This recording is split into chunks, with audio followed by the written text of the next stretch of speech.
নমস্কাৰ পৰ্যবেক্ষণলৈ মই ৰাজদীপ বাইলুং বৰুৱাই আপোনালোকক স্বাগতম জনাইছোঁ। আজি পৰ্যবেক্ষণত আমাৰ সৈতে পোনপটীয়াকৈ সংযুক্ত হৈ আছে আলফা স্বাধীনৰ মুখ্য খানাধ্যক্ষ পৰেশ বৰুৱা। আজিৰ সময় আৰু এই সন্ধিক্ষণ আপোনালোকে নিশ্চয় উপলব্ধি কৰিছে যে যি সময়ত বড়ো চুক্তি সম্পাদন হৈছে, যি সময়ত নাগালেণ্ডৰ NSCN-IM আৰু বাকী গোটকেইটাৰ সৈতে চুক্তি সম্পাদিত হোৱাৰ দিশে আগবাঢ়িছে প্ৰক্ৰিয়াসমূহ, সেই সময়ত বিভিন্নজনে দাবী উত্থাপন কৰিছে। আনহে নালাগে ৰাজ্যৰ মুখ্যমন্ত্ৰীৰ পৰা আদি কৰি সকলোৱে কৈছে যে পৰেশ বৰুৱা এইবাৰ অন্তত আলোচনাত অংশগ্ৰহণ কৰক। তাৰ পিছতে পৰেশ বৰুৱাই কেতবোৰ প্ৰতিক্ৰিয়াও প্ৰকাশ কৰিছিল। বৰুৱা ডাঙৰীয়া, আপোনাক স্বাগতম জনাইছোঁ পৰ্যবেক্ষণৰ মাজলৈ। পোনপটীয়াকৈ প্ৰশ্ন সুধিব খুজিছোঁ আৰু পোনপটীয়া প্ৰশ্নটো হ'ল যে এই মুহূৰ্তত এই যি বহু প্ৰত্যাশিত আলোচনা, বহু চৰ্চিত আলোচনা, কি স্থিতি, কি পৰ্যায়ত আছে? শুভ সন্ধ্যা। আপুনি যিটো প্ৰশ্ন কৰিছে বিশেষকৈ আলোচনা প্ৰসংগত, গোটেই বিষয়টো আমি কিছুদিনৰ পৰা ধৰক দুসপ্তাহমান আগৰ পৰা আমি কিছুমান টেলিভিশ্যন চেনেলৰ যোগেদি বা অন্যান্য ব্যক্তিৰ মুখেদি আমি শুনিবলৈ পাইছোঁ আৰু তাৰ পৰিপ্ৰেক্ষিততে আমি আমাৰ কথাটো একেবাৰে স্পষ্ট কৰি দিয়া হৈছিলে যে যদি ভাৰত চৰকাৰে সংযুক্ত মুক্তি বাহিনী অসম স্বাধীনৰ লগত কথা পাতিবলৈ ইচ্ছুক, তেতিয়াহ'লে সাৰ্বভৌম স্বাধীন অসমৰ যিটো দাবী, একমাত্ৰ দাবী, সেই একমাত্ৰ বিষয়টোৰ ওপৰত আলোচনা কৰিলেহে আমি আলোচনা বহিবলৈ আমাৰ মতামত পোষণ কৰিম বুলি চেনেলৰ যোগেদি কোৱা হৈছিল। আৰু তাৰ পৰৱৰ্তীত আমি দেখিছোঁ বিভিন্ন বিশেষকৈ যিটো বিজেপিৰ নেতাসকলে বা মিনিষ্টাৰ বা অন্যান্য ইভেন যিটো বড়ো বিজয় উৎসৱত এতিয়া ভাৰতৰ প্ৰধানমন্ত্ৰী আহিছিলে, তাত কিন্তু স্পষ্টভাৱে সংযুক্ত মুক্তি বাহিনী অসম স্বাধীনৰ উদ্দেশ্য কৰি কোৱা আছিল যে সংযুক্ত মুক্তি বাহিনী অসম স্বাধীনৰ লগত আলোচনা কৰিবৰ কাৰণে ভাৰত চৰকাৰ প্ৰস্তুত বুলি বা তেনেকৈ কোনো ধৰণৰ আমালৈ বাৰ্তা এতিয়ালৈকে প্ৰেৰণ কৰা নাই। বৰ্তমান এই অৱস্থাতেই আছে।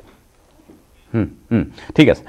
মই আৰু এটা আপোনাক খুব গুৰুত্বপূৰ্ণ প্ৰশ্ন সুধিব খুজিছোঁ। ঠিক আছে, আপুনি যিটো কথা কৈছে যে এই য'ত আছে ত'তেই আছে কথাবোৰ, কিন্তু তাৰ সমান্তৰালকৈ যেতিয়া আমি দেখিলোঁ অতি শেহতীয়াকৈ বড়ো চুক্তি সম্পাদন হোৱাৰ পিছত আপুনি কৈছে প্ৰধানমন্ত্ৰীগৰাকীয়ে আহি এই বিষয়টো উনুকিওৱা নাই, কিন্তু ৰাজ্যৰ মুখ্যমন্ত্ৰীগৰাকীয়ে হওক, ডক্টৰ হিমন্ত বিশ্ব শৰ্মাই হওক, ভাৰতীয় জনতা পাৰ্টীৰ অসম ৰাজ্যিক সমিতিৰ সভাপতি ৰঞ্জিত কুমাৰ দাস ডাঙৰীয়াই হওক, যিখিনি আহ্বান জনাই আছে, বিভিন্ন মাধ্যমত কথাবোৰ কৈ আছে, ইয়াৰ অন্তৰালত আমি মন কৰিছোঁ যে কিছু হয়তো তেওঁলোকৰ ৰাজনৈতিক তৎপৰতাও আছে গোটেই বিষয়টোক কেন্দ্ৰ কৰি। এয়া সদিচ্ছাও হ'ব পাৰে বা আন কিবাও হ'ব পাৰে। কথা হ'ল যে এই গোটেই বিষয়টোক লৈ কিমান আন্তৰিকতাৰে চৰকাৰখনে আজিৰ তাৰিখত চিন্তা কৰিছে বুলি ভাবে আপুনি? আৰু লগতে ডাঙৰ কথাটো হৈছে আপোনাক তেওঁলোকে যিহেতু বাৰম্বাৰ আহ্বান জনাইছে, আপোনাৰ সঁহাৰি কি হ'ব এই গোটেই বিষয়টোক লৈ?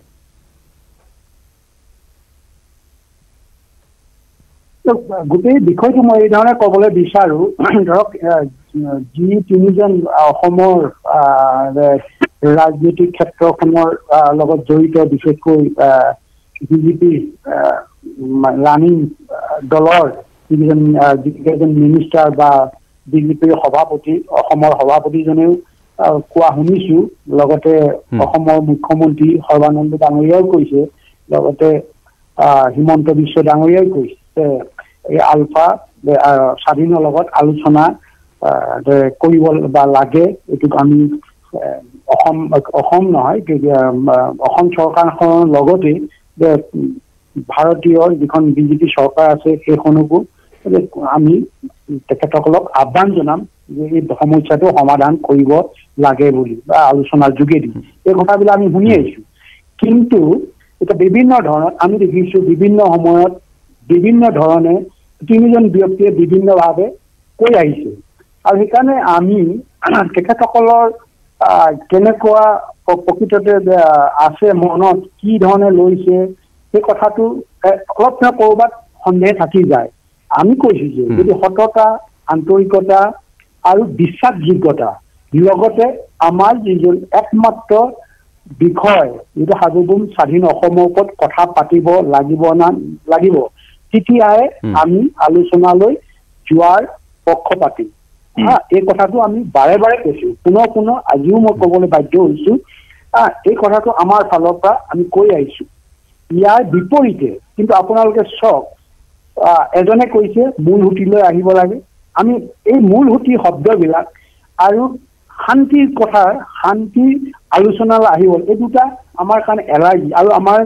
আমাৰ কাৰণে বিশেষকৈ এই আলোচনাবিলাকক যিবিলাক অসম আৰু ভাৰতৰ যিটো সংঘাত এই সংঘাত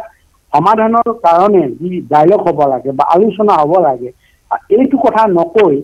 বাৰে বাৰে এটা কথাই শান্তিৰ চুক্তি কৰিব লাগে শান্তিৰ চুক্তি বা শান্তিৰ টক্স হ'ব লাগে পৃষ্ঠক হ'ব লাগে পৃষ্ঠক হ'ব লাগে এই ধৰণৰ কথাবিলাক কৈ আছে না পৃষ্ঠক বুলি কোৱাত বা শান্তি চুক্তি বুলি কোৱাত আপত্তি ক'ত এইটো শান্তিৰ বিষয়ে আহিব নোৱাৰে এইটো ইয়াত হৈছে কনফ্লিক্ট সলিউশ্যন ডায়লগ এইটোতে এপ্ৰোপ্ৰিয়েট হয় এই গোটেই বিষয়টো আপুনি যদি কয় কনফ্লিক্ট এটা সংঘাত আছে সংঘাতটো সমাধান এইটোতো সলিউশ্যন আহিব লাগে মই এইকাৰণে কৈছো যে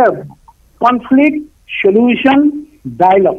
এই বিষয়টো আহিব লাগে এই তিনিটা বিষয় এই তাতে আকৌ পিছ শব্দটো কিয় সোমাইছে পিছ শব্দটোতো ইয়াত মিনিং নাইছে ইয়াত মিনিং হ'ব নোৱাৰে আপোনাৰ ঘৰখন আজি শান্তি আছে নেকি বা আমাৰ ঘৰখন বা অন্যান্য ঘৰ প্ৰতিটো অসমৰ যিমান বুজি পাইছো কি শান্তি হৈ আছে নেকি আগতে আছিলে নেকি শান্তি আলফা জন্ম নহওঁতে শান্তি আছিলে নেকি নাই শান্তিটো লাগিবই শান্তি শব্দটো কিয় আহিছে শান্তিৰ কাৰণে আমি আজি সহজ সংগ্ৰাম কৰিছো নেকি আমি শান্তিৰ কাৰণে কৰা নেকি স্বাধীনতা আমাক লাগে হেৰুৱাৰ স্বাধীনতা আজুৰি আনিবৰ কাৰণে আমি সংগ্ৰাম কৰিছো এইটোতো মোৰ এই যিটো ইছ্যু আমাক স্বাধীনতা লাগে সাৰ্বভৌমত্ব লাগে এই বিষয়টোৰ ওপৰত আলোচনা হ'ব লাগে আলোচনা হ'লেহে সংঘাত সমাপ্ত হ'ব এই কথাটোৱে ক'ব লাগে এই কথাটো নহয় বাৰে বাৰে শান্তি আলোচনা এইখন আমাৰ ডিক্সনাৰী এইটো এপ্ৰোপ্ৰিয়েট নহয় আমাৰ অভিধানৰ এইটো এপ্ৰোপ্ৰিয়েট নোহোৱাৰ কাৰণে আমাক বাৰে বাৰে এটা অন্য ফালে নিবলৈ বিচাৰিব সেইদিনাখনি কৈছে মেইন ষ্ট্ৰীমলৈ আহিব লাগে মেইন ষ্ট্ৰীম কোনটো মূল সুঁতি কোনটো আমাক শিকাবলৈতো নালাগে ন মূল সুঁতিটো এই এনেকুৱাবিলাক শব্দ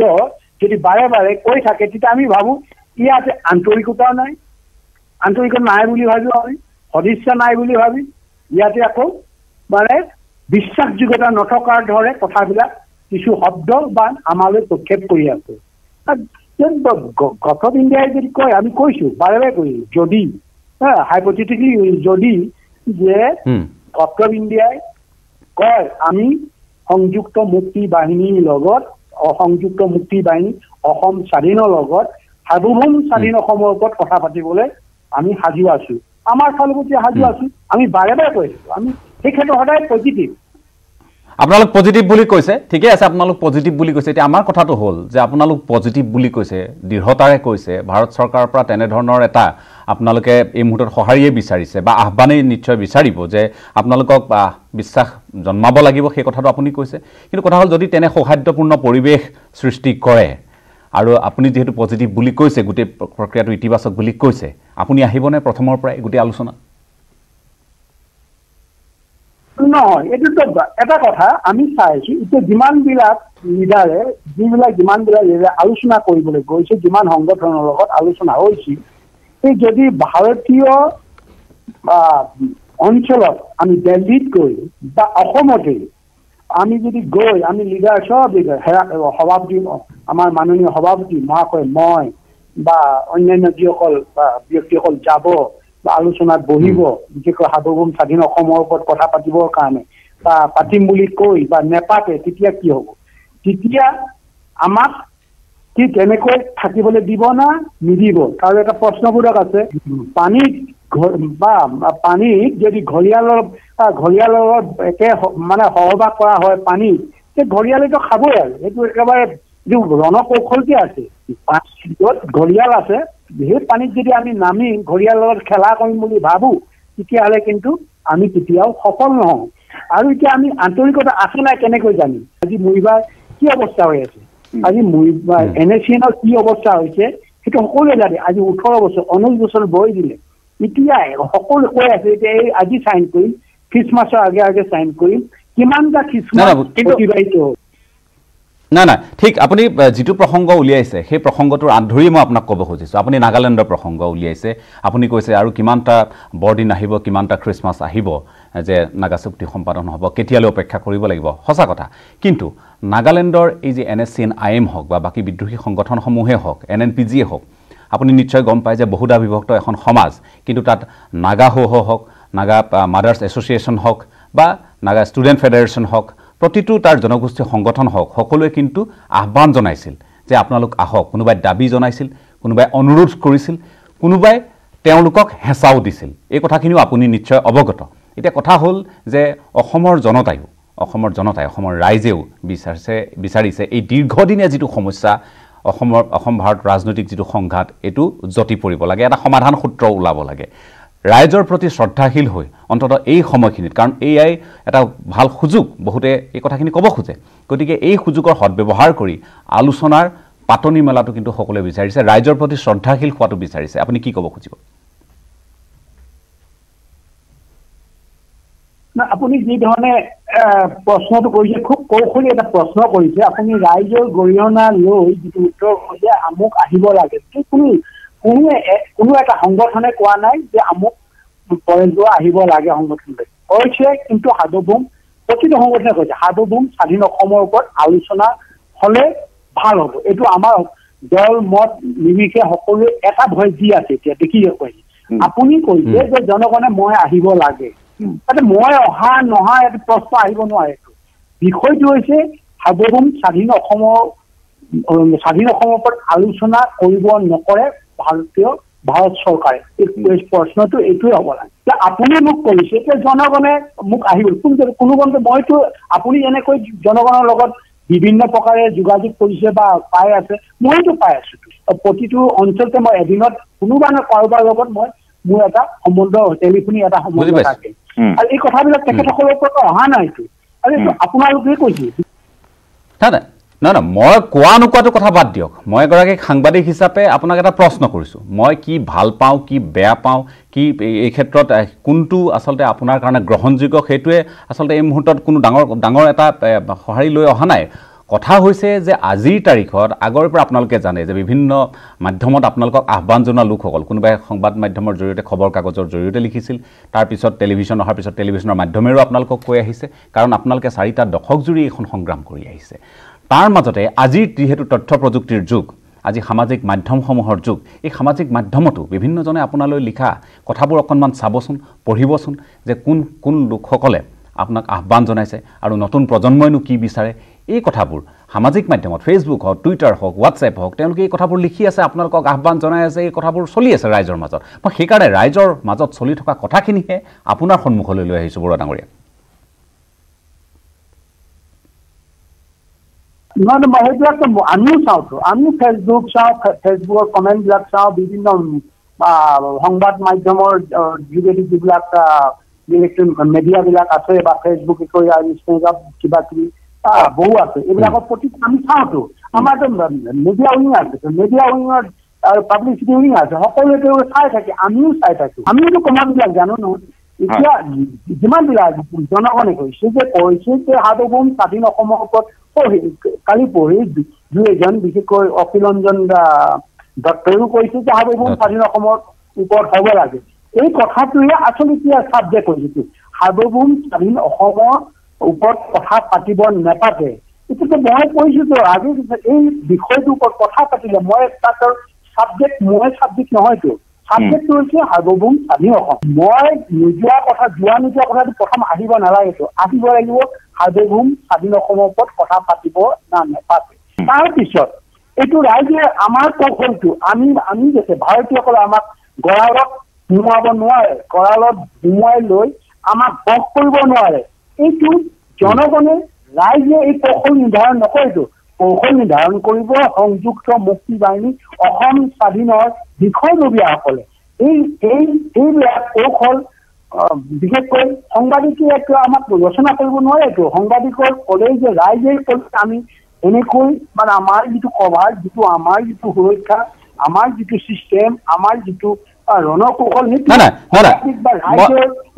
মই কৰিবলৈও যোৱা নাই মই কৰিবলৈও যোৱা নাই যে আপোনালোকৰ ৰণকৌশল প্ৰস্তুত কৰিবলৈ আমি যোৱাও নাই, আমি সেই কথা ক'বও খোজা নাই। কিন্তু কথাটো হৈছে আপুনি এতিয়া ডাঙৰ কথাটো হৈছে আপোনালোকে ৰাইজৰ কাৰণে, অসমবাসীৰ কাৰণে বা অসমৰ কাৰণে, স্বাধীন অসমৰ কাৰণে আপোনালোকে সংগ্ৰাম কৰি আছে। কিন্তু ৰাইজৰ ঊৰ্ধত নিশ্চয় আপোনালোকো নহয়, আপোনালোক ৰাইজৰ ঊৰ্ধত নেকি?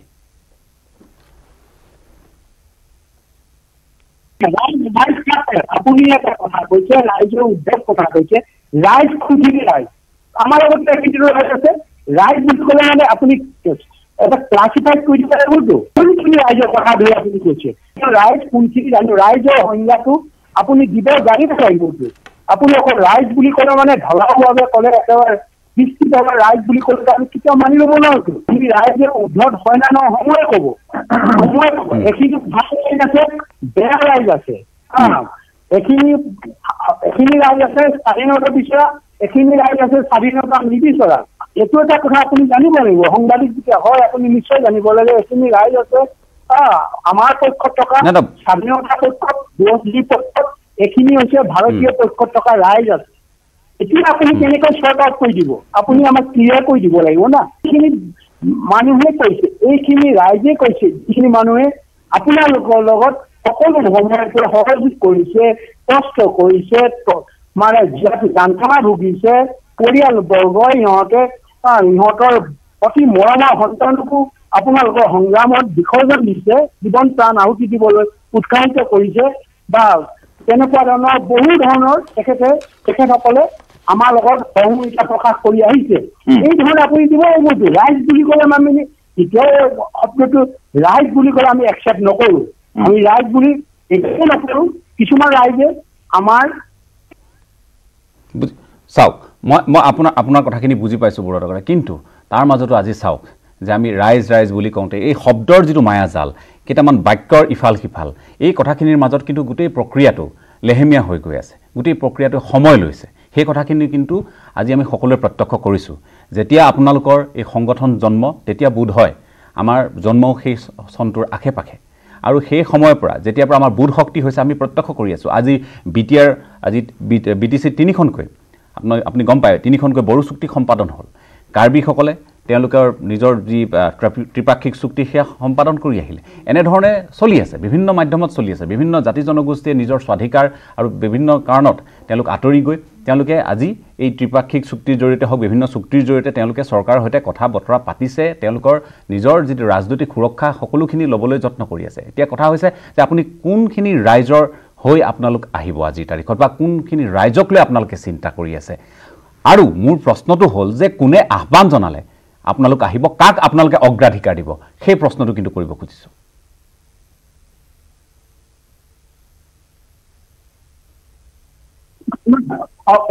এই শব্দবিলাক ধৰক আপুনি যিধৰণে ৰাইজৰ ওপৰত ভৰ দি আপুনি প্ৰশ্ন কৰিছে, এই প্ৰশ্নটো যিহেতু আমিও এটা সংগঠন, এই সংগঠনৰ আমাৰ যিটো মূল ছাবজেক্ট, আমি যিটো বিষয়ৰ ওপৰত 40টা বছৰ সংগ্ৰাম কৰি আছোঁ, এই সংগ্ৰামত হাজাৰ হাজাৰ যুৱক যুৱতীয়ে প্ৰাণ আহুতি দি আহিছে, আজি পৰ্যন্ত দি আহিছে। লগতে অকল আমাৰ সংগঠনৰ যুৱক যুৱতীয়ে নহয়, আমাৰ সাধাৰণ নাগৰিকো আমাৰ কাৰণে কষ্ট কৰি আহিছে বা জীৱন দি আহিছে। এইটোতো সৰ্বজন বিদিত, ইয়াতে কোনো আপত্তি নাই। কিন্তু এখন সংগ্ৰাম পৰিচালনা কৰিবলৈ হ'লে এটা সংগঠনৰ প্ৰয়োজন হয়। এই সংগঠনৰ কিছু নীতি নিয়ম, এই সংগঠনৰ দ্বাৰা এই সংগ্ৰামখন পৰিচালিত হৈ থাকে। আৰু যেতিয়া এই সংগঠন সংগঠনৰ দ্বাৰাই নেতৃত্ব লৈ এখন সংগ্ৰাম পৰিচালনা হয়, সেই সংগ্ৰামৰ ৰণকৌশলবিলাক ৰাইজে প্ৰস্তুত নকৰে, আপুনি জনাটো প্ৰয়োজন আছে। কিন্তু এতিয়া আমি ৰাজনীতিক যুদ্ধত যাবলৈ ওলাইছোঁ। এই ৰাজনৈতিক যুদ্ধত যাবলৈ, এই যুদ্ধত যাওঁতে এইখন টেবুল ফাইটতো আমি সতৰ্ক হ'ব লাগিব। আমি টেবুল ফাইটত যোৱাৰ আগতে আমাক কেনেকুৱা ধৰণৰ ৰণকৌশল প্ৰয়োগ কৰিব ভাৰতীয়সকলে, সেই কথাটো আমাৰ কিন্তু মনত ৰখাটো প্ৰয়োজন আছে। যদি কোনোবাই যদু মধুৱে কৈ দিলে, আপুনি ক'লে ৰাইজৰ কথা কৈ আছে, যদু মধু এনেকৈ যাব লাগে, সেই জ্ঞানটো যদু মধুৱে আমাক দিব পাৰিব। সেই কৌশলখিনি যদু মধুৱে জানে জানো? সাধাৰণ ৰাইজে জানে নেকি? সাধাৰণ ৰাইজে 40টা বছৰ এই সংগ্ৰামৰ ভাৰতীয় লগত খুব কৌশল কৰি এটা সংগ্ৰাম, এটা সংগঠনে এখন সংগ্ৰাম পৰিচালনা কৰি আহিছে। আৰু আপুনি কৈছে ৰাইজে এইটো কৰিব লাগে, এইটো কৰিব লাগে, এইটো কৰিলে যে নামাৰে আপুনি ৰাইজৰ উদ্ধত নেকি, এইটো এটা প্ৰশ্ন কৰিছে। খুব উদ্ধত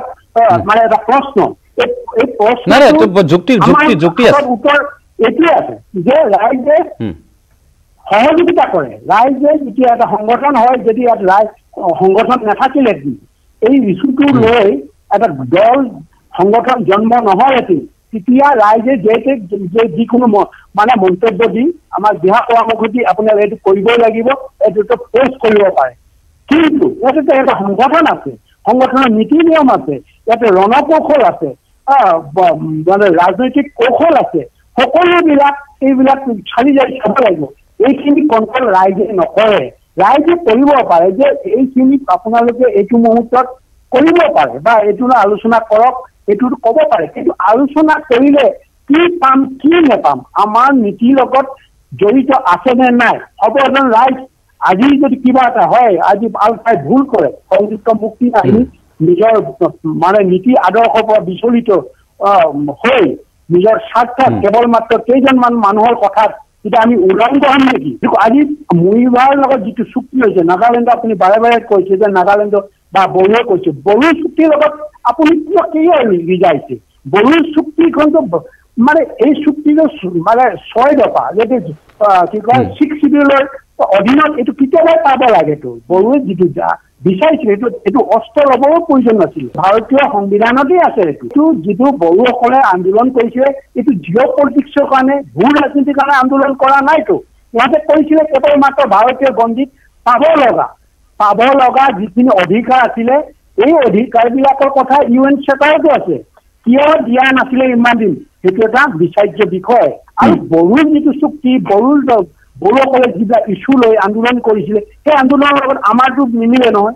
আমাৰ সংগ্ৰাম কৰিছো এইটো এটা ভূ ৰাজনীতিৰ এটা বুৰঞ্জীৰ যিটো ভূ ৰাজনীতিৰ যিটো অধিকাৰ আছিলে তাক হৰণ কৰি লৈছিলে হৰণ কৰি লৈ আজিও ব্ৰিটিছে কৰিছিলে হৰণ এইটো ব্ৰিটিছ সংবিধানৰ পৰিপন্থীভাৱে আমাৰ অসমক দখল কৰি ৰাখিছিলে ব্ৰিটিছে কিন্তু সেই চুৰ কৰা বুলি কয় হৰণ কৰি লৈ যোৱা হৰণ কৰা চুৰ কৰা একে অৰ্থতে বুজা যায় এই একেটা বস্তু যে ব্ৰিটিছ যেতিয়া পাৰ্লিয়ামেণ্টত ব্ৰিটিছ সংবিধানৰ মতেও যদি অবৈধ হয় সেই অবৈধ বস্তুটো ভাৰতীয়সকলে কেনেকে ল'ব স্বাধীনতা আছে বুৰঞ্জীৰ ওপৰত ভৰ দিছো ব্ৰিটিছে হৰণ কৰিছিলে হৰণ কৰা অবৈধভাৱে বা ইহঁতৰ সংবিধান পৰিপন্থীভাৱে আমাক ইহঁতৰ নিজৰ দখললৈ আনিছিলে মই আৰু এটা আপোনাৰ উদাহৰণ দিছো যে ভাৰতীয় 47 যেতিয়া দেশ বিভাজন বা দেশ স্বাধীন হ'বলৈ হৈছে সেই সময়ত অসমখন মানে কোন নদীত থাকিব সেই বিষয়টো বৰ চৰ্চালৈ আনিম নাই ঠিক আছে মই সেইটো চৰ্চালৈ আনিম আপুনি আমাৰ সৈতে সংযুক্ত হৈ আছে আৰু আপোনাক আমি আৰু কিছুমান প্ৰশ্ন সুধিব খুজিম মুকলিকৈ এই কথাখিনি স্পষ্ট হোৱা উচিত আমি যিসকল অসমীয়া যিসকল লোক আছে অসমৰ যিসকল বাসিন্দা আছে আৰু লগতে ৰাষ্ট্ৰৰ যিসকল কাণ্ডাৰী আছে সেইসকলেও এই কথাখিনি নিশ্চয় জনা উচিত সেইকাৰণে আমি এই আয়োজন কৰিছোঁ আপোনাক পোনপটীয়াকৈ ৰাখিছোঁ আৰু কেইটামান কথা পাতিম কিন্তু তাৰ পূৰ্বে এটা বাণিজ্যিক বিৰতি লৈ লৈছোঁ এটা বাণিজ্যিক বিৰতিৰ পিছত আপোনালোকক পুনৰ স্বাগতম জনাইছোঁ আপোনালোকে চাই আছে পৰ্যবেক্ষণ আমি পৰ্যবেক্ষণ কৰি আছোঁ যে বহু চৰ্চিত আলফা চৰকাৰৰ আলোচনাই কি গতি ল'ব বহুতেই কৈ আছে এই মুহূৰ্তত যে বহাগ বিহুৰ আশে পাশে এক ভাল খবৰ আহিব হিমন্ত বিশ্ব শৰ্মায়ো আহ্বান জনাইছে মুখ্যমন্ত্ৰীও আহ্বান জনাইছে যে পৰেশ বৰুৱা আলোচনালৈ আহক আলোচনাৰ মেজত বহক কিন্তু পৰেশ বৰুৱা ঘূৰি আহিবনে পৰেশ বৰুৱাই এই আলোচনাত অংশগ্ৰহণ কৰিবনে এই প্ৰসংগত যেহেতু আমি কথা পাতি আছোঁ আৰু এই সকলো প্ৰশ্নৰ উত্তৰ দি আছে স্বয়ং পৰেশ বৰুৱা আলফা স্বাধীনৰ মুখ্য সেনাধ্যক্ষ পৰেশ বৰুৱা মই আপোনাক পুনৰ বিৰতিৰ পাছত স্বাগতম জনাইছোঁ এতিয়া কথা হৈছে যে এই মুহূৰ্তত আপুনিও অৱগত এই বিষয়টোক লৈ যে আলফা চৰকাৰৰ আলোচনা বৰ্তমান চলি আছে আলফা চৰকাৰ অৰ্থাৎ মই কাৰ কথা কৈছোঁ আপোনালোকে বুজি পাইছে অৰবিন্দ ৰাজখোৱা অনুপ চেতিয়াকে প্ৰমুখ কৰি যিসকল আপোনাৰ একালৰ সতীৰ্থ তেওঁলোকৰ নেতৃত্বত যিহেতু আলোচনা চলি আছে আৰু এই আলোচনাৰ প্ৰাকখনত এই কথাও আপুনি জানে যে জাতীয় অভিৱৰ্তনৰ জৰিয়তে সেই সময়ত 300 পৃষ্ঠাৰ এক প্ৰতিবেদন প্ৰস্তুত কৰা হৈছিল দাবী চনত প্ৰস্তুত কৰা হৈছিল কিন্তু পৰৱৰ্তী সময়ত আমি মন কৰিলোঁ যে তাৰ 10%ৰো কম সেই 300 পৃষ্ঠাৰ 10%ৰো কম পৃষ্ঠা বা প্ৰতিবেদন দাখিল কৰি এই আলোচনা প্ৰক্ৰিয়াটো আজিৰ তাৰিখত চলাই থকা হৈছে আৰু আপোনাৰ সৈতে আলোচনাৰ প্ৰসংগও একে সময়তে চৰ্চালৈ আহিছে এই ধৰণে কথাবোৰ আগবাঢ়েনে এই ধৰণে আগবঢ়াটো সমীচীন হ'বনে বা আপোনাৰ সঁহাৰি এই গোটেই প্ৰক্ৰিয়াটোত এনে ধৰণেই হ'ব নেকি পৰৱৰ্তী সময়ত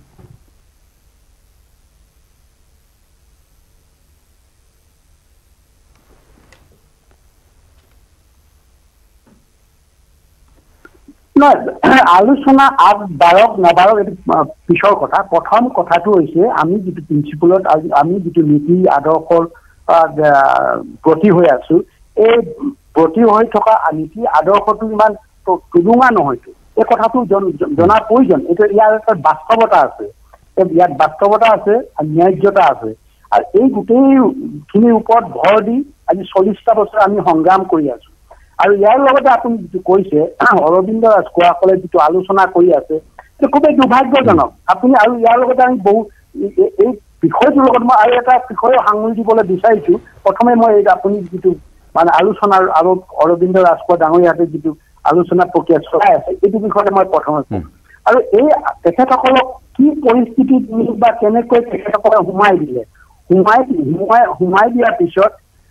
গটকাপ ইণ্ডিয়াই সোমোৱাই লৈ কেনেকুৱা এটা ৰণকৌশল কৰিলে, এই কৌশলটো সাধাৰণ জনগণেতো বুজি নাপালে, পালে জানো? আমি কিন্তু আৰম্ভণিৰ পৰা বুজি পাইছিলো, পোৱাৰ কাৰণে তাক প্ৰতিবাদ কৰিছিলো। ইভেন মাননীয় সন্মানীয় বা আমাৰ বিশেষকৈ প্ৰজ্ঞা হিচাপে আমি শ্ৰদ্ধা ব্যক্তি হিচাপে অসমত তেখেতৰ নামটোৱে বাৰে বাৰে ওলাই হীৰেণ গোহাঁইদেৱৰ মই তেখেতক জনাইদেউ মানে বুলি সম্বোধন কৰো। তেখেতৰ তত্বাৱধানত যিটো জাতীয় অভিবাদন পাতিলে, পতাৰ পিছত যিকেইজন মানুহৰ দ্বাৰা জাতীয় অভিবাদন পতাৰ যিটো উদ্যোগ লৈছিল, সেইকেইজনৰ কোনে দিছিলে, দায়িত্ব কোনে দিলে, এই কথাটো প্ৰথম প্ৰশ্ন। যদি তেখেতসকলে স্বতঃস্ফূৰ্তভাৱে ৰাইজে এটা ওলাই আহিলেহেঁতেন, তেতিয়াহ'লে আমাৰ ক'বলগীয়া একো নাছিলে। আৰু ৰাইজৰ যিমানবিলাক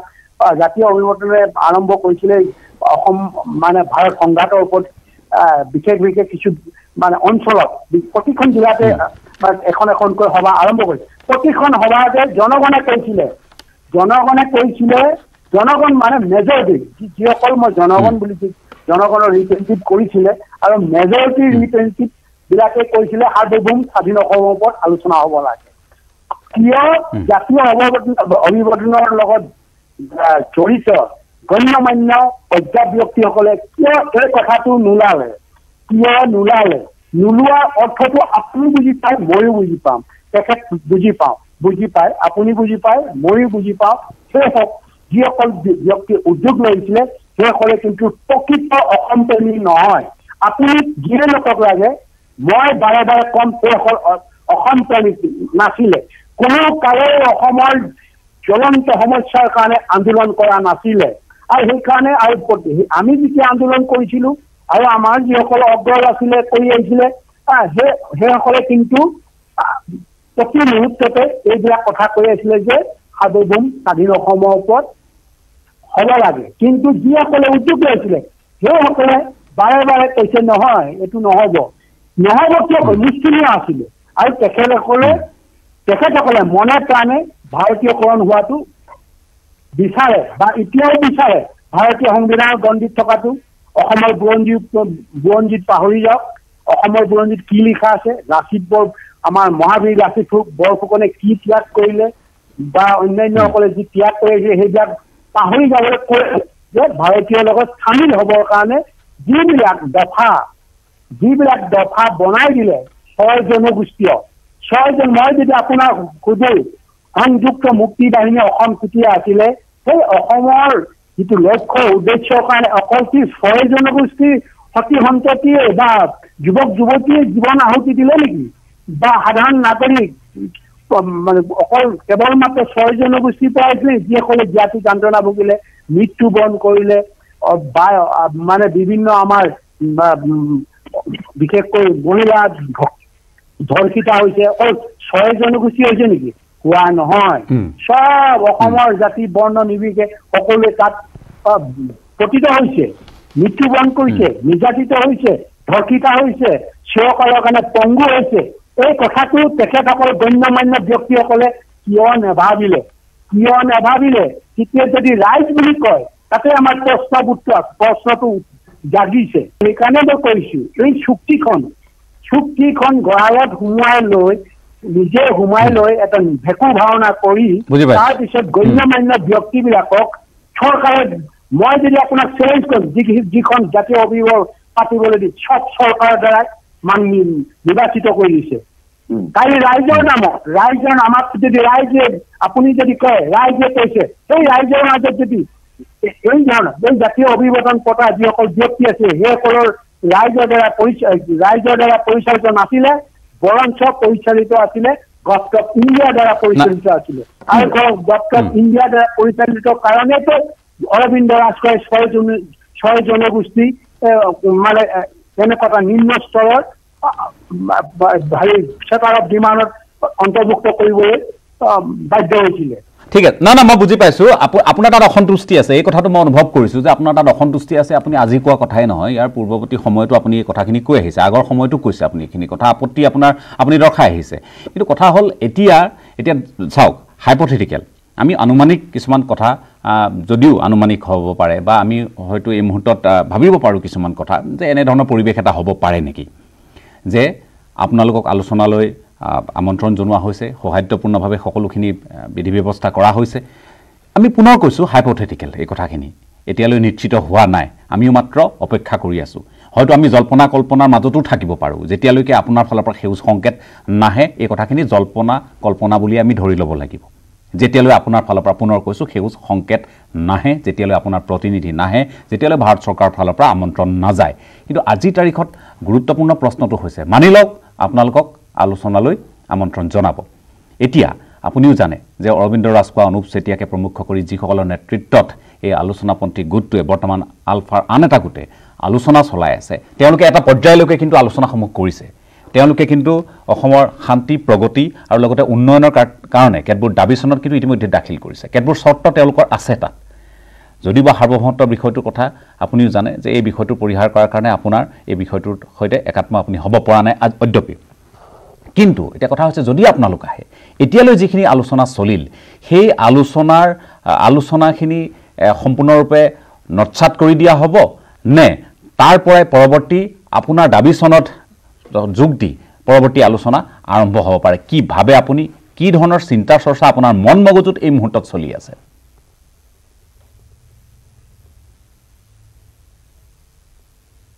নহয় আমি এতিয়া প্ৰথম কথাটো এতিয়াতো সবটো আমাৰ লগত ইটছ বাট এইবিলাক শব্দটো একচুৱেলি আমি পৰিহাৰ কৰিব লাগে কিন্তু এইকাৰণে কিছু আপোনাৰ প্ৰশ্নৰ উত্তৰ দিবলৈ কিছু অসুবিধা হয় আৰু এইটো হ'ব না নহয় এনেই মানে কিছুমান বস্তু আমি বাটৰ কচু গাত ধৰি খজুৱাই ল'বৰ কাৰণে আমি অসুবিধা পাওঁ আমিতো ছাত্ৰৰ ডিমাণ্ডখনেই নাজানো কি দিছে কি নেজানো একোৱে নাজানো কি দিছে কেৱল মাত্ৰ ছয় জনগোষ্ঠী এই শব্দটো ওলাই আছে তেখেতসকলৰ মুখত ওলাই আৰু এইকাৰণে মই ছয় জনগোষ্ঠীৰ এইটো আছে এইটো এটা মানে যিটো ছাত্ৰৰ ডিমাণ্ড মানে আছিলে তেখেতসকলৰ এই ছয় জনগোষ্ঠীটো বাৰে বাৰে তেখেতসকলৰ মুখত ওলাইছে আৰু তেখেতসকলেই কৈছে এটা নিম্ন স্তৰৰ এটা বা প্ৰপ'জেল দিছে বা এইটো তাতে ৰাখিছে ছাত্ৰৰ ডিমাণ্ড ৰাখিছিলে এইটো এটা নাকচ কৰিছে এইটোৱে নাকচ কৰিছে বুলি কৈছে তেখেতসকলৰ মুখতে বাৰে বাৰে ওলাই আহিছে আৰু এই ছয় জনগোষ্ঠীৰ কাৰণে তেখেতসকলে সংগ্ৰাম কৰা নাছিল তেখেতসকলৰ জ্বালাময় যিবিলাক বক্তব্য আছিলে সেই বক্তব্যত স্বাধীনতা উপনিৱেশিক ভাৰত ৰাষ্ট্ৰৰ আজি অৰবিন্দ ৰাজখোৱা দেৱৰ যিমান ষ্টেটমেণ্ট আছে কি দিছিল ভাৰতীয় স্বাধীনতা ভাৰতীয় উপনিৱেশিক শাসক গোষ্ঠী আমি মানে নোপোৱালৈকে স্বাধীনতা নোপোৱালৈকে আমি কেতিয়াও কম্প্ৰমাইজ নকৰোঁ কেতিয়াও এই ধৰণৰ আমি এই মানে জাতি ধ্বংসী কাম নকৰোঁ তেখেতক কিমান দিছে তেখেতক আৰু তেনেকুৱা এজন ব্যক্তিয়ে যদি এই ছয় জনগোষ্ঠীয় মানে দাবীটো লৈ আলোচনা কৰি থাকে তেতিয়া আমাৰ সেইটো কিভাৱে আমি তাক সন্মান জনাব পাৰোঁ ছয় জনগোষ্ঠীয় শব্দটো অসমত এতিয়া এপ্ৰপ্ৰিয়েট নহয় এই জনগোষ্ঠীয় শব্দবিলাকে অসমত কি ধৰণে বিভেদ সৃষ্টি কৰিছে ইয়াৰ ওপৰত গৈ আমি ইয়াৰ ঊৰ্ধত গৈ আমি নতুন মডাৰ্ণ এটা আধুনিক কথা এটা চিন্তা কৰিব নোৱাৰো নেকি য'ত নেকি অসমৰ মানুহে স্থলগিৰি মানুহে শান্তি সম্প্ৰীতিয়ে থাকিব পাৰে মিলা প্ৰীতিয়ে থাকিব পাৰে য'ত নেকি যিটো মিলা প্ৰীতিয়ে নেকি আমাৰ সমৃদ্ধ কৰিবৰ কাৰণে জাতিটোক সমৃদ্ধ কৰিবৰ কাৰণে 100% অৰিহণা যোগায় তেনেকুৱা এটা আধুনিক চিন্তা কৰিব নোৱাৰে তেনেকুৱা এটা বিজ্ঞানসন্মত চিন্তা কৰিব নোৱাৰে নেকি এই জনগোষ্ঠীয় পৃথিৱীত চৌদিশে আছে যে জনগোষ্ঠী এটা সীমিত আৰু মানে একেবাৰে খুব নেৰ' চেণ্টিমেণ্টলৈ যায় আজিতো নেৰ' চেণ্টিমেণ্টৰ কাৰণেতো গোটেই জনগোষ্ঠীৰ নামত ভাগ হৈছে ইটো সম্প্ৰদায় ইটো দেখিব নোৱাৰে, ইটো সম্প্ৰদায়ৰ বিষয়ে বিখাতকাৰ হৈ পৰে। এই ধৰণেতো হৈ আছে। এই সুবিধাবিলাক লৈতো ভাৰতীয় শাসক গোষ্ঠীয়ে আমাক বিভিন্ন ধৰণে পকাই আছে, পকাই জাতিটোক একেবাৰে চেপি ৰসবিহীন কৰি পেলাইছে। এই পৰিস্থিতিবিলাক আপুনিও পাইছে, ময়ো পাইছো। কিয় এই নিকৃষ্ট যিবিলাক আছে ক্ষুদ্ৰ স্বাৰ্থত কিয় আমি সোমাই গৈছো, কিয় আমি ভেটৰ হবলৈ বিচাৰিছো, কিয় ভেটৰ দ্বাৰা আমি নিজকে ভাগ কৰিছো, এইটো ভেটৰ চিষ্টেমত গৈ আছো না। ফলগিৰি ঐক্য কটাই গৈছে, ঐক্য নাই, শক্তি ক'ৰ পৰা আহিব? ঠিক, মই বুজি পাইছো এই কথাখিনি। শক্তি ক'ৰ পৰা আহিব সেই প্ৰশ্নটো আপুনি উত্থাপন কৰিছে। জনগোষ্ঠীয় 6 জনগোষ্ঠীৰ জনজাতিকৰণৰ দাবীটোৱে আলফাৰ একমাত্ৰ দাবী নেকি? আছে, বহু কথাও আৰু ইয়াত আছে, আপুনিও জানে এই কথাখিনি, কাৰণ আপুনিও অধ্যয়ন নকৰা নহয়, আপুনিও তেওঁলোকৰ সৈতে সম্পৰ্ক ৰক্ষা কৰি নচলা নহয়। কাৰণ আপোনাৰ ফোন আহে, যিধৰণে কেতিয়াবা বিভিন্ন ক্ষেত্ৰত বিভিন্ন ধৰণৰ প্ৰতিক্ৰিয়া প্ৰকাশ কৰাৰ কাৰণে সংবাদ মাধ্যমৰ এগৰাকী ব্যক্তি হিচাপে আমালৈ আহে, বিভিন্ন সংবাদ মাধ্যমলৈ, বিভিন্ন সাংবাদিকলৈ আহে, তেনেধৰণে তেওঁলোকলৈও আপুনি সঘন ফোন কৰে, কেতিয়াবা হয়তো পলমকৈ কৰে, কিন্তু কৰে, এই কথাটো জানো। গতিকে তেওঁলোকৰ সৈতে আপুনি বিষয়টো সন্দৰ্ভত কথা বতৰা হয়নে কেতিয়াবা? এই সন্দৰ্ভতো কিন্তু মই আপোনাক প্ৰশ্ন কৰিম। বৰুৱা ডাঙৰীয়া, অকণমান সময় আপুনি আমাৰ সৈতে সংযুক্ত হৈ থাকক। এটা বাণিজ্যিক বিৰতিৰ পিছত আমি পুনৰ আহি আছোঁ। এটা চমু বাণিজ্যিক বিৰতিৰ পিছত আপোনালোকক পুনৰ স্বাগতম জনাইছোঁ। আপোনালোকে চাই আছে পৰ্যবেক্ষণ, আৰু আজি পৰ্যবেক্ষণত আপোনালোকক দৰাচলতে আমি কেতবোৰ জীয়া খবৰ দি আছোঁ। আলফা চৰকাৰৰ আলোচনাৰ প্ৰসংগত আমি কথা পাতি আছোঁ, আৰু কথা পাতি আছোঁ কাৰ লগত? কথা পাতি আছোঁ আলফা স্বাধীনৰ মুখ্য খানাধ্যক্ষ পৰেশ বৰুৱাৰ সৈতে। আমি তেখেতৰ পৰা আৰু কেইটামান কথা পোনপটীয়াকৈ জানিবলৈ যত্ন কৰিম। বৰুৱা ডাঙৰীয়া, এই মুহূৰ্তত আমাৰ যিটো প্ৰশ্ন, সেই প্ৰশ্নটো বিৰতিলৈ যোৱাৰ পূৰ্বৰ প্ৰশ্নটো হ'ল যে আপুনি যি সময়ত এওঁলোকক একেবাৰে কাষত পাইছিল, কি অৰবিন্দ ৰাজখোৱা হওক, কি অনুপ চেতিয়া হওক, কি মৃণাল হাজৰিকাই হওক, সকলো আজিৰ তাৰিখত বা প্ৰদীপ গগৈ হওক, যিসকলে আজিৰ তাৰিখত এই আলোচনা প্ৰক্ৰিয়াটো অংশগ্ৰহণ কৰিছে ভাৰত চৰকাৰৰ সৈতে। এতিয়া কথা হৈছে যে আপুনি তেওঁলোকৰ ভুল ত্ৰুটি দেখিছে। এই কথাখিনি আপোনাৰো এই মুহূৰ্তত নিশ্চয় ভাল লগা নাই, যিখিনি কথা আপুনি বাৰম্বাৰ আপুনি উত্থাপন কৰি আছে। এই যি আলোচনা প্ৰক্ৰিয়াত যিসমূহ বিষয়বস্তু চৰ্চালৈ আহিছে, সেয়া অপমানজনক বুলিও আপুনি পাকে প্ৰকান্তৰে ক'ব খুজিছে। এতিয়া কথা হৈছে তেওঁলোকৰ সৈতে আপুনি যোগাযোগ কৰে, তেওঁলোকৰ সৈতে কথা পাতে, অসমৰ স্বাৰ্থত যেতিয়া কথা পাতে, অন্ততঃ আপোনালোকৰ মতাদৰ্শ থাকিব পাৰে, বিভিন্ন হ'ব পাৰে, কিন্তু তেওঁলোকক এই ভুল ত্ৰুটিসমূহ আঙুলিয়াই দিয়া নাছিল নেকি আপুনি কেতিয়াও?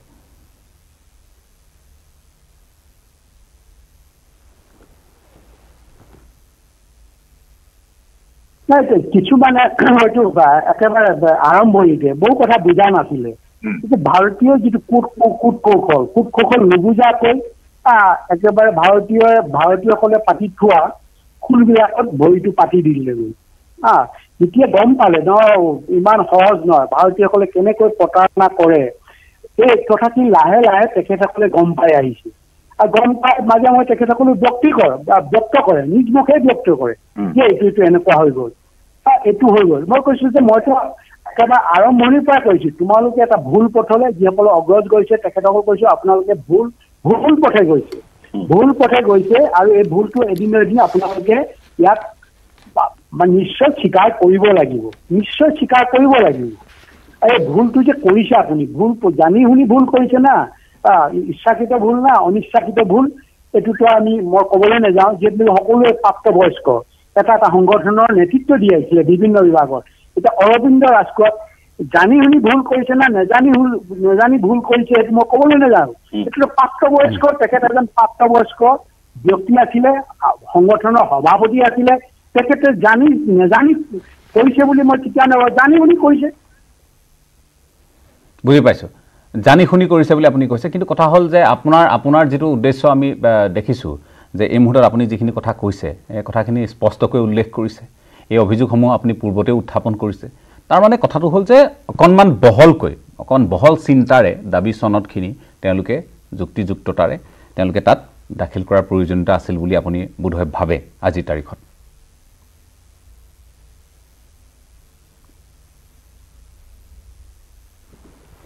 অৱশ্যে মই এই কথাটো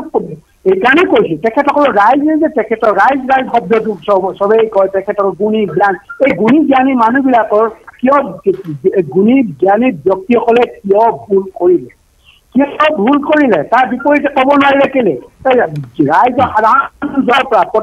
লিখি নিদিয়ে সাৰ্বভৌম স্বাধীন অসমৰ ওপৰত আলোচনা কৰোঁ সেই কথাটো লিখি দিলে কি হয়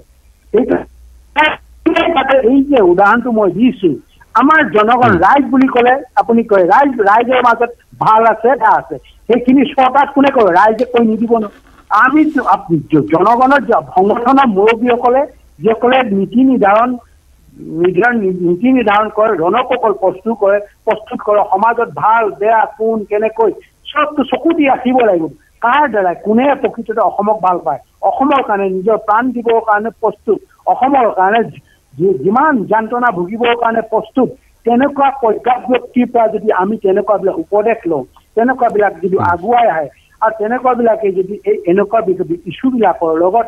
সমাধানৰ কাৰণে আগুৱাই আহে তেতিয়াহ'লেতো আমি কেলৈ ৱেলকাম আমি তাত সন্দেহ কৰিবলগীয়া নাইতো সেইবিলাক কিন্তু অসমৰ প্ৰকৃত ৰাইজ অসমৰ কাৰণে প্ৰকৃত ৰাইজৰ কাৰণে চিন্তা কৰা ব্যক্তি জনগণৰ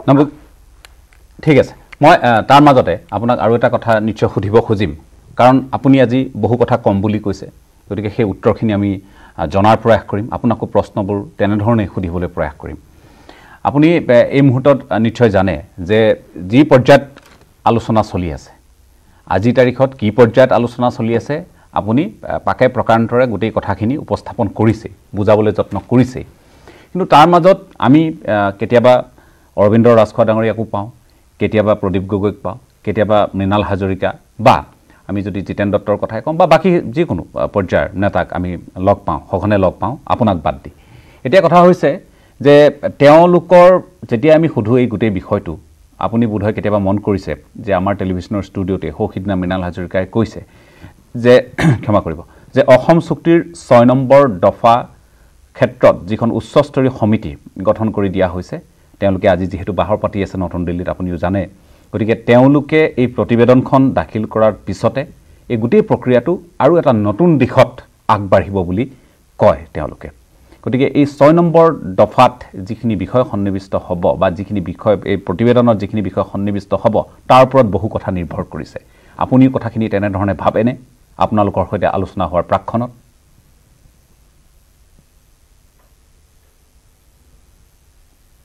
এইটো যি ধৰণে এতিয়া অসম চুক্তি কি কয় 6 দফা যিটো বা উচ্চ ক্ষমতা সম্পন্ন সমিতি যি চূড়ান্ত প্ৰতিবেদনৰ কথাটো আমি শুনিছোঁ কালি শুনিছোঁ বা দেখিছোঁ এই কথাবিলাক খুবেই কৌশলী যি ধৰণে ভাৰতীয় শাসক গোষ্ঠীয়ে সুন্দৰ এটা কৌশল প্ৰয়োগ কৰি আগুৱাবলৈ বিচাৰিছে আৰু যি ধৰণে মানে ভাবিছে যে এইটো এটা এই কৌশলে গৈ অৱশেষত এটা ইয়াৰ এটা চূড়ান্ত পৰিণতিত আহিব পাৰিম বুলি এইটো ভাবিছে সম্পূৰ্ণ এই কৌশলটো কিন্তু ভাৰত চৰকাৰে এইটো নিজাববীয়াকৈ এইটো প্ৰয়োগ কৰি আছে এই সমিতিখনৰ ওপৰত যদি আমি কওঁ যে এতিয়া আকৌ এটা এইটো এটা ভয়ংকৰ এটা হ'ব পাৰে ভয়ংকৰ ধৰণে আকৌ প্ৰতিত হ'ব পাৰে বিশেষকৈ অসমৰ মানুহ যে আজিৰ সদৌ অসম ছাত্ৰ সন্থা বিশেষকৈ তিনিগৰাকী মুৰব্বী বিশেষকৈ মই সমুজ্জ্বল ভট্টাচাৰ্য ডাঙৰীয়া বা লগতে দীপাংকৰ ডাঙৰীয়া আৰু লুৰিণজ্যোতি ডাঙৰীয়া মই ক'বলৈ বিচাৰিছোঁ আপোনাৰ চেনেলৰ জৰিয়তে চাওক তেখেতসকলে আছুৱে প্ৰথম অৱস্থাত যিটো চুক্তি কৰিছিলে তাত কিন্তু তেনেকুৱা কোনো পৰ্যাপ্ত ব্যক্তি নাছিলে পৰ্যাপ্ত ব্যক্তি নিমিয়াৰ কাৰণে যিভাৱে গোটেই অকল আছু তাত পতিত নহয়তো অকল আছুতে যে পতিত হৈছে এইটো ভাবিলে ভুল হ'ব এই আছু আন্দোলনটো অসমৰ সকলো স্তৰৰ মানুহে তাতে অৰিহণা ৰাখিছিলে আৰু সকলো স্তৰৰ মানুহে নিৰ্যাতন ভুগিছিলে জ্ঞাতি যন্ত্ৰণা ভুগিছিলে অত্যাচাৰ হৈছিলে ধৰ্ষিতা হৈছিলে এইকাৰণে এই যে আছুৱে আজি কালি যি ধৰণে মানে এই চূড়ান্ত যিখন প্ৰতিবেদনত স্বাক্ষৰ কৰিলে যে সমিতি গঠন কৰা উচ্চ ক্ষমতা সম্পন্ন সমিতি প্ৰতিবেদনখনত চূড়ান্ত ৰূপ দিওঁতে 3জন ব্যক্তিয়ে আছুৰ পৰা স্বাক্ষৰ কৰিলে এই স্বাক্ষৰটো কিমান মানে এপ্ৰোপ্ৰিয়েট হ'ল কিমান যুক্তিসংগত হ'ল এই কথাটো আছু 3জন নেতাই ভাবিবলৈ কিন্তু সময় আহিছে আৰু তেখেতসকলে যদি এইটো নকৰে কাইলৈ যদি ভুল হয় তেতিয়াহ'লে এই 3জনটো চূড়ান্তভাৱে অপমানিত হ'ব লাগিব অসমৰ জনগণৰ ঠিক আছে কিন্তু এইটো এটা পৰ্যায় আৰু এইটো অসমৰ বিভিন্ন দল সংগঠনে দাবী কৰা বুলিয়ে নহয় যে অসম চুক্তিৰ 6 নম্বৰ দফা কাৰ্যকৰী হোৱাটো বিভিন্নজনে বিচাৰিছিল যেতিয়াই আমি আনহে নালাগে নতুন এটা দলে যেতিয়া নিৰ্বাচনত অৱতীৰ্ণ হয় বা শাসীয় দল হওক বিৰোধী হওক যেতিয়া আমি তেওঁলোকৰ মুখত কথা শুনো তেওঁলোকৰ মুখত অসম চুক্তিৰ প্ৰতিটো দফা কাৰ্যকৰী কৰা প্ৰসংগটোৱে আমি শুনো এনে এক মুহূৰ্তত য'ত এই গোটেই বিষয়টো তন্নতন্নকৈ পৰীক্ষা কৰা হৈছে আৰু তেওঁলোকে এই প্ৰতিবেদন এখন প্ৰস্তুত কৰিছে এই পৰ্যায়ত তেওঁলোকক সন্দেহ কৰাটো সমীচীন হৈছে নে এই মুহূৰ্তত ভুল ক'ত হৈছে কিয় আমি সন্দেহ কৰিছো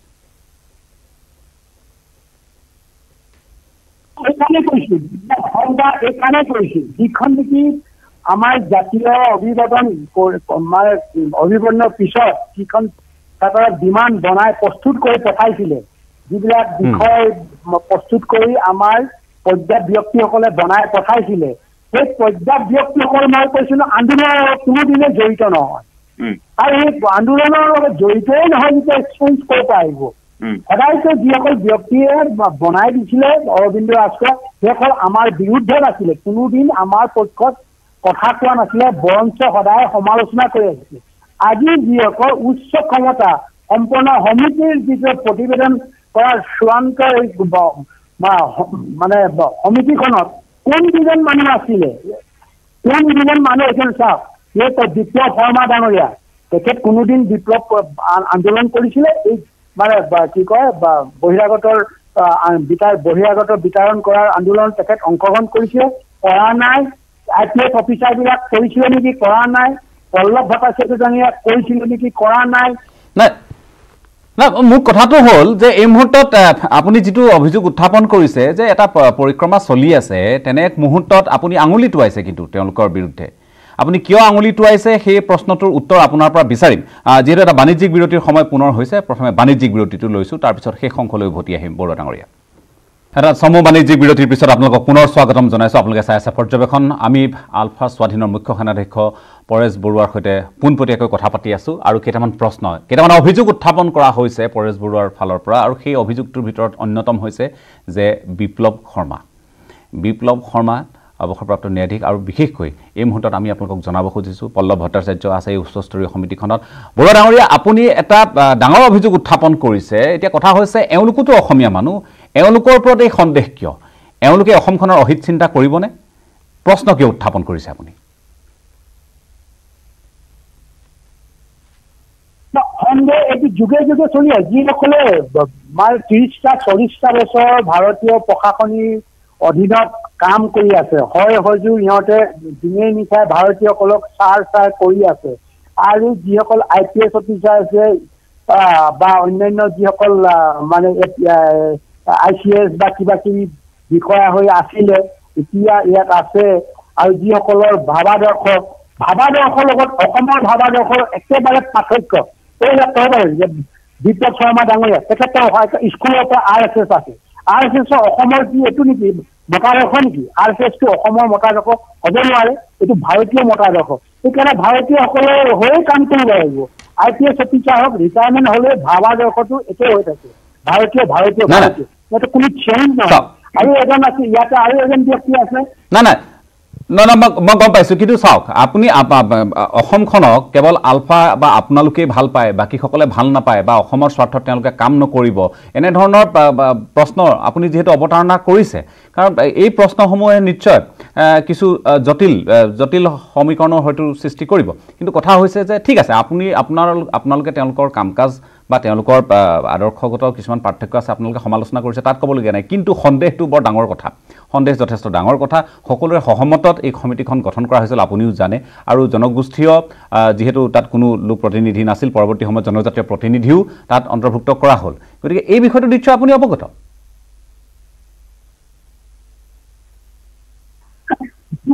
আজি যুগে যুগেতো অসমীয়াবিলাকে অসমত থলগীবিলাকেতো অসমীয়াৰ একেবাৰে শত্ৰু আজি যদি অসমীয়া থলগীবিলাকে যদি সঠিকভাৱে ভাবি ৰাখি যদি আজি মণিৰাম দেৱানে 1.3 লাখ টকা যদি ব্ৰিটিছে দিলেহেঁতেন হয়তো আমি স্বাধীন হৈ থাকিলোহেঁতেন আজি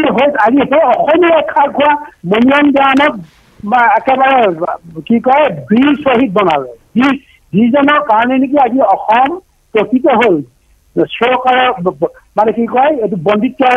এইটো শিকলিডাল আমি ডিঙিত লগাই ল'ব লগা পৰিলে কেৱল মাত্ৰ মনিয়াম জানৰ কাৰণে এই কথাটো কোনো নকয় তাৰ বিপৰীতে কি দিছে বিপৰীতে কি সন্মান দিছে আপোনালোকে চাওক কি সন্মান দিছে আৰু যুগে যুগেতো আমাৰ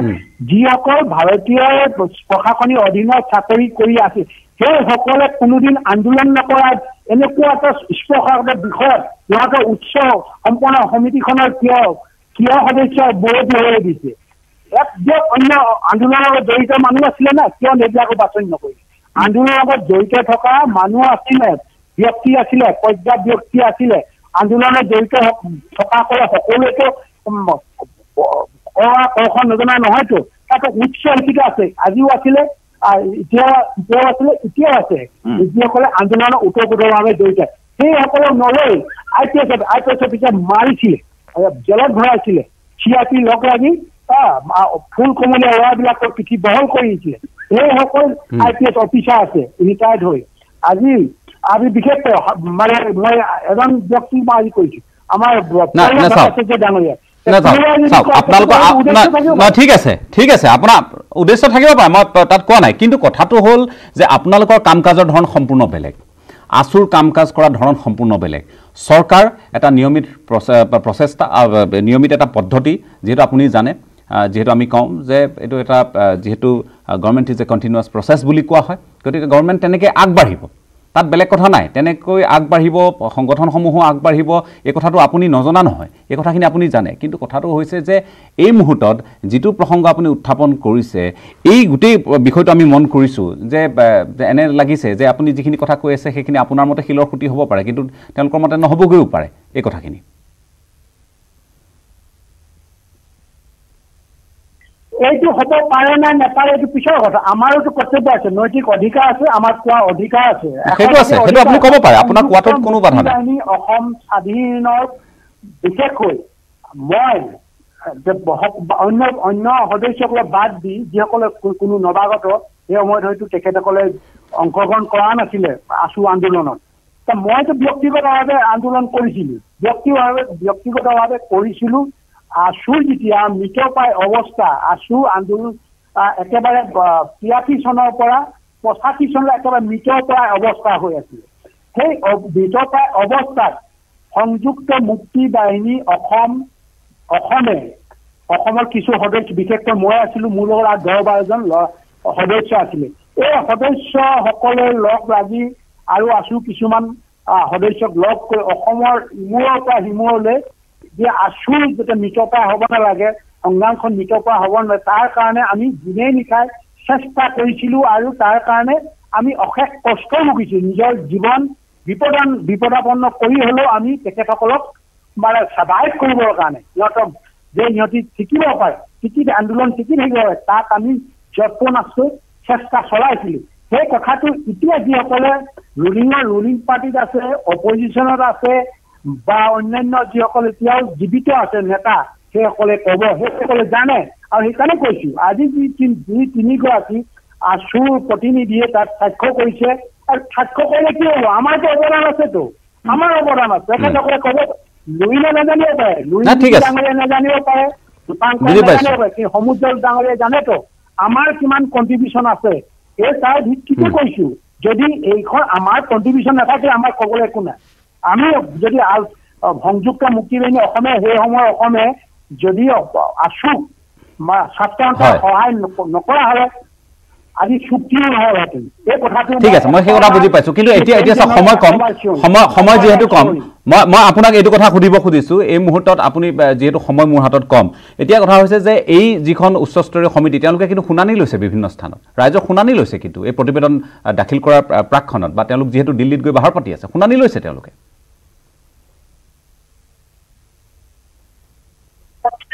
প্ৰতিবেদনখন জনোৱা নাই প্ৰতিবেদনখন যদি জমা দিয়াৰ আগতে ৰাইজক জনাই বিশেষ ব্যক্তিক মাতি আনি যদি তাতে গুৱাহাটীতে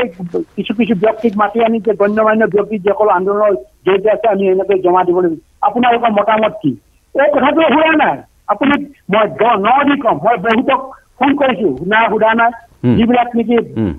পৰ্যায় ব্যক্তি আছু আন্দোলনৰ ওতঃপ্ৰোতভাৱে জড়িত তেখেতসকলৰ এতিয়া কোনো মন্ত্ৰী বিধায়ক বা নহয়, তেখেতসকলৰ কিন্তু নীৰৱ বিচ্ছিন্নভাৱে আছুৰ যিটো সংগ্ৰাম আছিলে বহিৰাগতৰ নীৰৱ বিচ্ছিন্নতাই লাগি আছে। আজিও কোনো ধৰণৰ মন্ত্ৰী বা MLA হোৱা নাই, তেনেকুৱা ব্যক্তিবিলাকে আছে, কিয় লোৱা নাই, নললে কিয়? ঠিক আছে, কিন্তু এতিয়া কথা হ'ল যে মই বেছি সময় নাই, পোনপটীয়াকৈ কেইটামান প্ৰশ্ন বস্তুনিষ্ঠভাৱে সুধিব খুজিছোঁ, তাৰ উত্তৰো আপুনি পোনপটীয়াকৈ দিলে ভাল পাম। যে মুখ্যমন্ত্ৰীগৰাকীয়ে, আপুনি জানে যে এগৰাকী মুখ্যমন্ত্ৰীগৰাকী নিজেও এগৰাকী জনগোষ্ঠীয় এগৰাকী নেতা আৰু এটা জনগোষ্ঠীৰ পৰা অহা, আৰু তেওঁ বিচাৰিছে যে এই মুহূৰ্তত আপোনালোক আহক, এই কথাটো বাৰম্বাৰ আহ্বান জনোৱা হৈছে। তেওঁৰ সৈতে বা তেওঁৰ কোনো প্ৰতিনিধিৰ সৈতে কথা হৈছে, তেওঁৰ আহ্বানৰ প্ৰতি আপুনি কিবা সঁহাৰি দিছে? আমাৰ বিষয়টো অসমৰ মুখ্যমন্ত্ৰীৰ লগত জড়িত নহয়তো, অসমৰ মুখ্যমন্ত্ৰীৰ লগত বিষয়টো জড়িত নহয়। আমি অসমৰ মুখ্যমন্ত্ৰী বা অসমৰ কেবিনেটৰ লগত, কিন্তু অসম এতিয়াও যিহেতু সাংবিধানিকভাৱে আপুনি জানে যে অসম ভাৰতৰ অংগৰাজ্য, গতিকে মুখ্যমন্ত্ৰীগৰাকী সেই আহ্বান জনাব পাৰে।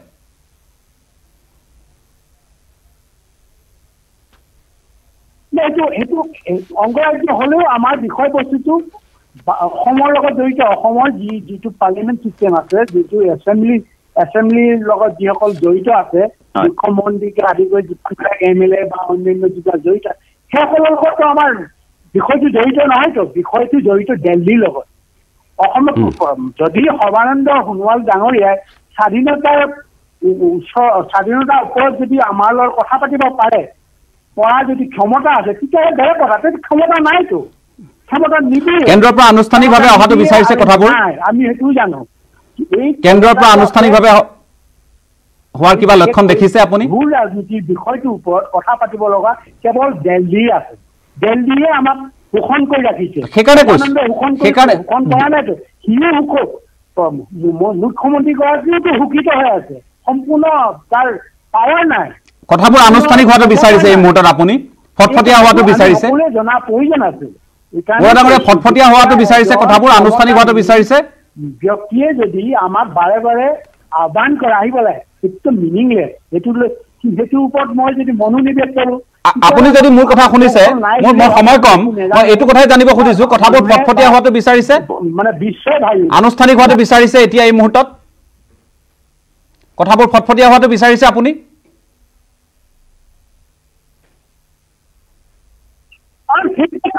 এইটোতো লোকঢাক কৰা নাই যে আমি এতিয়া অৰবিন্দ আছে যিটো লোকঢাক কৰিলে, এতিয়া চাটাৰত বিমানখন সেইটো ক'ব নোৱাৰে নেকি? এতিয়া নকয় কিয়? আমি জনগণক আঁৰ কাপোৰ দি,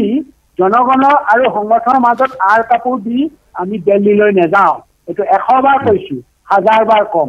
আঁৰ কাপোৰ দি আমি কেতিয়াও নাযাওঁ। আমি কৰিম এইকাৰণে কৈছো, যদি এই বিষয়টোৰ ওপৰত সাৰ্বভৌম স্বাধীন অসমৰ ওপৰত আলোচনা হয়, তেতিয়াহ'লে আমি গুৱাহাটীতেই কৰিম, আমি অসমতে কৰিম।